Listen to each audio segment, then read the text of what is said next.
just want to show you what we'll be eating. Cooking is meant for sharing. You have to understand what it means to cook. When you're cooking for other people. While cooking is a web platform that allows you to eat with local people when you're traveling or when you're an expat in a city. And on the other side, it allows people to host meals for foreigners at home and get a little bit of money out of them. We have a website called cookening.com where we have people that are interested in hosting a meal. So they go on the website and create a profile where they will explain what kind of meals they're ready to organize, what kind of dishes they're ready to suggest. Our team is reviewing it based on pictures, text, and if needed we call them or we send them an email to be sure it's fine. I do that because I want foreign people to discover the French culture and the French food. I'm kind of happy and thrilled to be a French ambassador for food and wine. Yeah, that's the idea. Yeah. On the other side, you have guests that are usually foreigners, and they say, yeah, hi, I'm in town, I'm interested in eating with you. Are you available this day because I've seen on your calendar, it's fine. And when the host says, okay, let's go, let's have this meal together, then the guest is invited to pay on our platform to confirm the meal. Cheers. It's mostly about the social aspect of it, to hear about their experiences and also see what a French meal is really like, what people talk about. Yeah, but she doesn't know Roquefort. Oh, yeah. Okay. Sorry, I might have tried it, but I just don't. In our culture of food, we like to share and gather, all the resources. We have to do that now because the resources are going down, and we have to optimize that.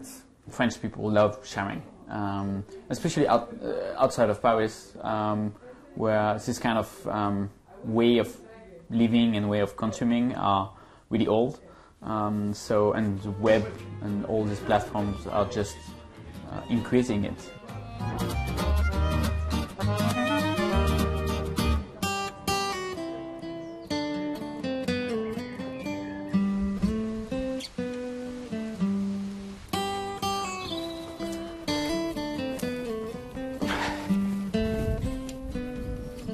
Crunch started from growing too much spinach in my back garden when I came back from travelling, and I found a lot of friends who were interested in eating local homegrown food by myself.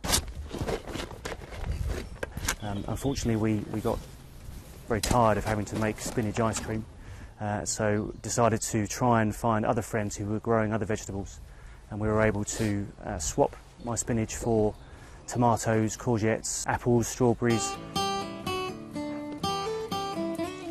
It is a way of recording exactly what you do in your allotment, on your windowsill, out the back of your garden. You can record when you've planted a vegetable, what it is you're growing.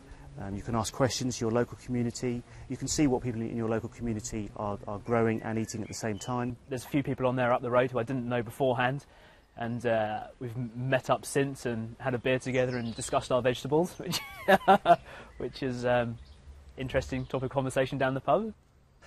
When we get to harvesting times, for example, if you grow too many radishes, you're able to trade those radishes with your friends, with your local community through the application, whether it be for money, or you could swap your radishes for carrots, courgettes, whatever it is that your neighbours are growing as well. As an example, me and my chilli seedlings, I've got far too many of them. I've gone absolutely bananas and overboard on them. Got chillies coming out of my ears.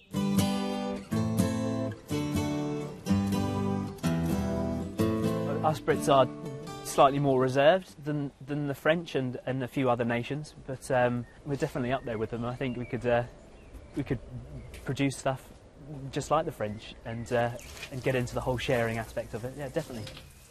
With Crunched, once we have shown newcomers what it's like to grow their own food, to share ideas, to share thoughts, to help one another out, we are finding us British losing that reservedness and really having a lot of fun with Crunched.